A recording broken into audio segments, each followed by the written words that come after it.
Hello friends, मैं हूं गौरव और जरा इन वीडियोस को देखो। पाकिस्तान में ये भगदड़ सिर्फ आटे की एक बोरी के लिए, क्योंकि यहाँ पर 1 किलो आटे की कीमत 3000 रुपए हो चुकी है और लोग एक बोरी के लिए एक दूसरे को गटर में ढकेलने तक तैयार है। आटा छोड़ो, पाकिस्तान में गैस सिलेंडर की कीमत 10,000 रुपए हो चुकी है और पाकिस्तानी लिटरली प्लास्टिक की थालियों में गैस भर भर के घर लेके जा रहे हैं। लेकिन फ्रेंड्स, इंटरेस्टिंगली इस सब के बीच में इंडिया के लिए गुड न्यूज है और वो भी फ्रॉम पीओके, क्योंकि आज पाकिस्तानी रुपी टूटते तारे के जैसे तेजी से गिरते जा रहा है और पाकिस्तान की इसी क्रिटिकल हालत को देखने के बाद अब पीओके सिटीजन्स भारत से जुड़ना चाहते हैं। पीओके में आई एंटी पाकिस्तान वेव आज इतनी स्ट्रांग हो गई है कि जहां अब तक एंटी इंडिया के नारे लगाए जाते थे, जैसे फॉर एग्जांपल ये जो दहशतगर्दी है इसके पीछे वर्दी है, वो अब बदलकर प्रो इंडिया हो चुके हैं, जैसे कि ये कारगिल स्कर्दू खोल दो, टूटे रिश्ते जोड़ दो। Well friends, PoK activist Amjad Ayub Mirza का ये कहना है कि पीओके में रहने वाले लोग जिस अम्बिलिकल कॉर्ड से पाकिस्तान के साथ जुड़े हुए थे वो अब पूरी तरीके से टूट चुका है और पीओके में अब ऐसी एक भी सिटी नहीं है जहां पर लोग सड़कों पर आकर पाकिस्तानी सरकार के अगेंस्ट प्रोटेस्ट नहीं कर रहे हो। एंड इट्स नो सरप्राइज, क्योंकि रिसेंटली पाकिस्तान ने पीओके रीजन में रातों रात आटे का दाम 1200 रुपए से बढ़ा दिया और साथ ही वहां पर स्थित आटे के डिपोज पर भी ताला लगा दिया। अब इसका रीजन शॉर्टेज था या फिर सरकार बचा खुचा माल पाकिस्तान मेनलैंड में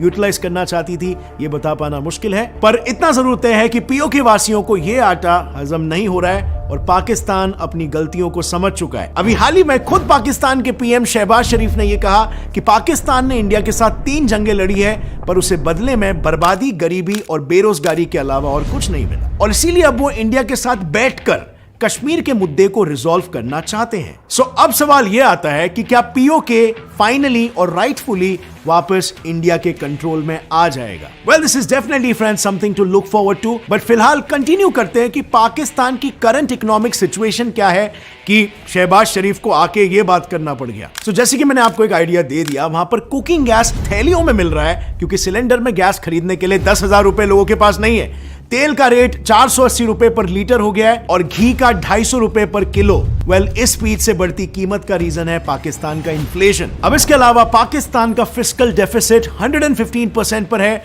यानी कि पाकिस्तानी सरकार जितना कमा रही है उससे 115% ज्यादा खर्च कर रही है, लिटरली डबल। अब इस खर्चे के लिए पैसा कहां से आ रहा है? Well, you will be shocked to know, but Pakistan के जीडीपी का 78% तो लोन ही है और ये कोई नई बात भी नहीं है। पिछले 2 दशकों में पाकिस्तान का लोन रेट 1500% से बढ़ चुका है। मतलब असल में अब तक देश का गुजारा बस लोन्स पर ही हो रहा है। इनफैक्ट 2 से 3 हफ्ते के अंदर अगर किसी ने पाकिस्तान की मदद नहीं की तो इकोनॉमी खत्म हो सकती है, क्योंकि मामला इतना बदतर हो चुका है कि पाकिस्तान का फॉरेक्स रिजर्व, यानी वो डॉलर रिजर्व जो कोई भी देश बाहर से जरूरी चीजें जैसे ऑयल, फूड एटसेट्रा खरीदने के लिए यूज करता है, वो सिर्फ और सिर्फ 4 से 5 बिलियन डॉलर्स ही बचा है। यस, इतना कम रिजर्व पाकिस्तान जैसे कंट्री का। अब ये देखकर एनालिस्ट ये प्रेडिक्ट कर रहे हैं कि पाकिस्तान की इकोनॉमिक ग्रोथ 2023 में 3.5% से स्लो हो जाएगी और इससे पाकिस्तान का एक डेवलप्ड कंट्री बनने का सपना तो बहुत दूर की बात। वर्ल्ड बैंक के रिपोर्ट्स के हिसाब से 2050 तक पाकिस्तान की जीडीपी 18 से 19% तक गिर जाएगी।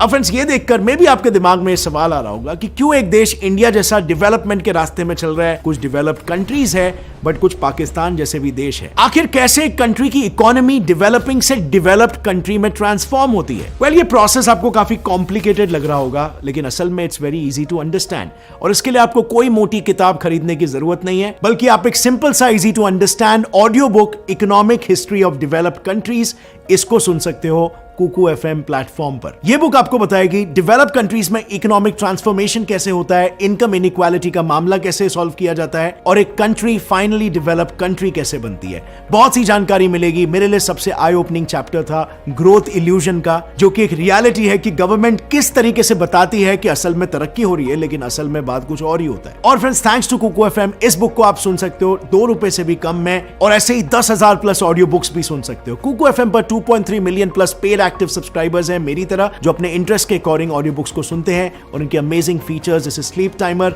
जहां मैं स्लीप टाइमर सेट कर सकता हूं ताकि अगर नींद भी आ जाए तो भी ऑडियो बुक अपने आप बंद हो जाएगी और फिर से वहीं से मैं स्टार्ट करूंगा। तो देर किस बात की है फ्रेंड्स, अभी चल रहा है एक वंडरफुल रिपब्लिक डे का ऑफर, अब पाओ discount 60% of first month subscription पर। कूपन कोड यूज करो freedom60 और अपने फर्स्ट मंथ का सब्सक्रिप्शन सिर्फ 39 रुपीज में लाओ। हरी अप, ये ऑफर सिर्फ 29 जनवरी तक ही वैलिड है। Link is in the description.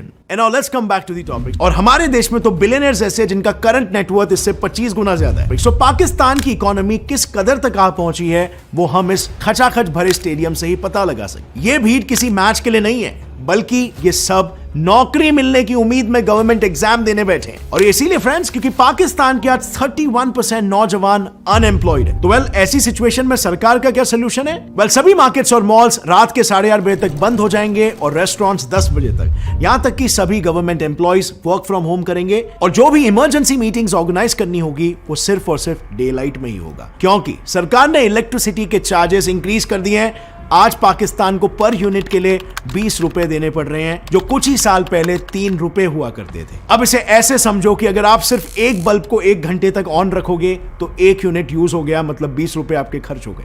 अभी हालत इतनी खराब हो चुकी है ना कि अगर आप अपने घर के सारे लाइट्स को बस 1 दिन के लिए भी ऑन रखोगे ना तो आपका बिल आएगा 10,000 से 30,000 रुपए 1 दिन का। इनफैक्ट कुछ रिपोर्ट्स के मुताबिक पाकिस्तानी सरकार ने पैसों के लिए अपने यूएस में मौजूद पाकिस्तानी एम्बेसी को भी ऑन सेल रख दिया है। और सिर्फ इतना ही नहीं, पाकिस्तानी सरकार ने तो ऑयल और गैस के प्राइसेस भी 75% तक बढ़ा दिए, जिसके बाद वहां कुछ ऐसी हालत हो गई। और जब इस सिचुएशन को कंट्रोल में लाने के लिए खाने पर सब्सिडी दी गई तो सिचुएशन सुधरने के बजाय बद से बदतर हो गई। ये देखो, एक बोरी आटे के पीछे खैबर में लोग इतने पागल हो गए हैं कि एक दूसरे को गटर में तक ढकेल दे रहे हैं। इनफैक्ट ऐसी भागदौड़ में कई लोगों ने अपनी जानें भी गंवाई है, जैसे कि ये 45 इयर्स के खैबर रेसिडेंट। पाकिस्तान में बेसिक चीजों की कमी की वजह से जनता में गुस्सा इतना बढ़ गया कि रिसेंटली उन्होंने एक खाने के ट्रक पर ही अटैक कर दिया। लेकिन जैसे तैसे करके उस ट्रक के ड्राइवर ने असिस्टेंट कमिश्नर्स के ऑफिस में शरण ली और अपनी जान बचाई। और चाय का इंपोर्ट बिल कम करने के लिए तो एक मिनिस्टर ने लोगों को चाय पीने से ही मना कर दिया। मिनिस्टर्स के हिसाब से अगर पाकिस्तान को डूबने से बचाना है तो ये सब करना ही पड़ेगा मजबूरन।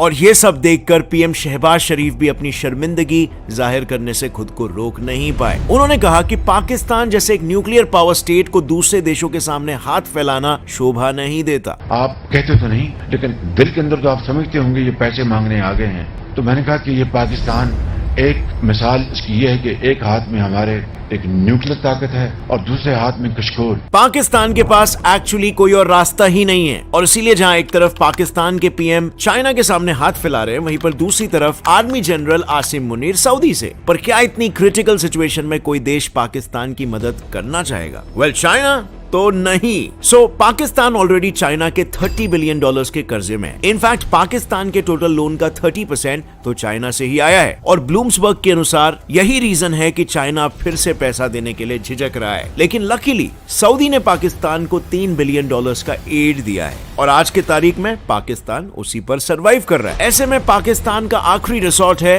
IMF। But did you know, Pakistan पिछले साल से ही IMF को हेल्प के लिए काफी रिक्वेस्ट कर रहा है, लेकिन पाकिस्तान को बार बार रिजेक्शन ही मिल रहा था। और ऐसा इसीलिए क्योंकि पाकिस्तान IMF की सभी शर्तों को फॉलो नहीं करना चाह रहा। देखो, IMF से लोन लेने के लिए ना कुछ कंडीशंस को फॉलो करना पड़ता है, जिसमें ये सब आते हैं। बेसिकली सरकार को अपनी इनकम बढ़ानी होती है और खर्चा कम करना है। पर पाकिस्तान की करंट सिचुएशन तो ऐसी है कि अगर उसने टैक्सेस बढ़ाए तो लोग भूखमरी से मर जाएंगे या सड़कों पर आकर आंदोलन करेंगे, और अगर नहीं बढ़ाए तो इकोनॉमी डूब जाएगी। इन शॉर्ट, पाकिस्तान का कोलैप्स इनएविटेबल है और पाकिस्तान के पास एक्चुअली इस सिचुएशन में कोई और रास्ता भी नहीं है। और इसीलिए state minister for finance Ayesha Ghosh Pasha के हिसाब से पाकिस्तान IMF के कंडीशंस को पूरा करने के लिए अब तैयार है। पर ताजुब की बात तो ये है फ्रेंड्स कि जो इकोनॉमी कुछ सालों पहले तक काफी डिसेंट कर रही थी और अच्छी गति से ग्रो भी हो रही थी, वो अचानक से ऐसे क्राइसिस में कैसे आ गई? वेल, इसके पीछे के one of the main reasons में से एक है फ्लड्स। जून 2022 से लेकर अक्टूबर 2022 तक लगातार 4 महीने पाकिस्तान में भीषण बाढ़ आ रही थी, जिस वजह से इकोनॉमी को $30 बिलियन का लॉस झेलना पड़ा। इन फ्लड्स की वजह से देश में एग्रीकल्चरल क्राइसिस आ गया और फूड प्राइसेस बढ़ने लग गए। इनफैक्ट ऑन द कॉन्ट्रेरी, इसके एग्जैक्टली 1 साल पहले पाकिस्तान की इकोनॉमी ग्रो कर रही थी और वर्ल्ड बैंक के डेटा के हिसाब से पाकिस्तान में गरीबी 64% से 21% तक नीचे आ गई थी। लेकिन अचानक से हालत इतनी बिगड़ गई कि आज के तारीख में 9 मिलियन लोग अब कभी भी गरीबी रेखा के नीचे जा सकते हैं। इस सब के बावजूद पाकिस्तान सरकार ने सिचुएशन सुधारना तो दूर, डैमेज को रिवाइव करने के बारे में भी नहीं सोचा है। इट्स शॉकिंग कि आज भी फ्लड अफेक्टेड एरिया में से 25% जमीन पानी के नीचे है। और अब अगर जमीन ही नहीं होगी तो खेती किस पर होगी? और इसीलिए अब तक पाकिस्तान में कल्टीवेशन रुका हुआ है, यानी 25% जमीन पर फूड प्रोडक्शन ही नहीं हो रहा है। खैर, पाकिस्तान के कोलैप्स के पीछे का दूसरा रीजन है रशिया यूक्रेन वॉर। ये तो आपको पता ही होगा कि इस वॉर ने वर्ल्ड ओवर ऑयल इंपोर्ट्स और ऑयल प्राइसेस दोनों को ही डिसरप्ट कर दिया था। ऐसे में पाकिस्तान भी नहीं बच पाया, क्योंकि तेल के साथ साथ पाकिस्तान यूक्रेन से वीट भी इंपोर्ट करता था। इनफैक्ट वो यूक्रेनियन वीट का 3rd लार्जेस्ट कंज्यूमर है, पर ये इंपोर्ट अचानक से बंद हो गया, जिसकी वजह से वहां पर हालात और भी ज्यादा खराब हो गए। अब फ्रेंड्स, किसी भी देश की जनता के लिए ओनली होप होती है उसकी गवर्नमेंट,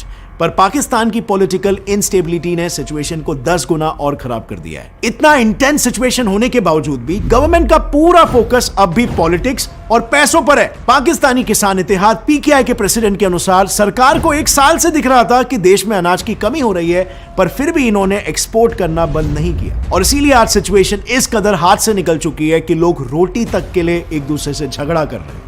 बट फ्रेंड्स, इस पैंडेमिक के बाद ना बहुत सारे देशों ने मार खाया, और एक नहीं बल्कि 104 ऐसे कंट्रीज है जो लिटरली बैंकरप्ट होने के कगार पर आ गए। अगर आपको जानना है ये कौन से कंट्रीज है और क्यों इनके हालात खराब है, तो इस टॉपिक पर मैंने ऑलरेडी एक डिटेल वीडियो बनाया जो यहाँ पर इसी से तो यार वीडियो खत्म भाई। ऐसी वीडियो देखो तो सीरियसली दुख होता है यार। मैं सच्ची बात बताऊं, हाल हो जाता है यार। मैं आपको मैं सच्ची बात बताऊं, वाकई बाढ़ ने हमारे देश को इतना नुकसान पहुंचाया है। देखो, कपास वगैरह इधर करते थे, गन्ने की फसल होती थी, फ्रूट्स होते थे, दूसरी सब्जियां वगैरह होती थी, टोटली डिस्ट्रॉय। और कुछ हमारे पॉलिटिशियंस का ध्यान ही कुर्सी की लड़ाई पर था। और उस लड़ाई के अंदर अवाम को लोग भूल गए। इमरान खान ने अपना आतंक मचाया हुआ है, शहबाज शरीफ लोगों ने अपना आतंक मचाया है, बिलावल लोगों ने अपना आतंक मचाया हुआ है। बंदा करे तो करे क्या। फूड क्राइसिस कभी भी इस तरह पाकिस्तान में ना आता, इस तरह बीच में मौलाना मौलवी कूदे हुए हैं, इस तरह महंगी कभी भी ये फूड क्राइसिस न होता अगर हमारे सही से हैंडल हमारे अपने देश की गंदम वगैरह भी इतनी हो जाती थी, या हमारे मतलब इतना सब्जी वगैरह हो जाती थी कि हमारे देश के लोगों को प्रॉब्लम नहीं होती थी। लेकिन इस बाढ़ की वजह से वो जो अभी भी पानी रुका हुआ है, अभी भी वो खेती पता नहीं अब अगले साल करते हैं। सिंध गवर्नमेंट ने तो बिल्कुल ही काम खराब किया है, और हर जगह से लगभग पानी निकल गया।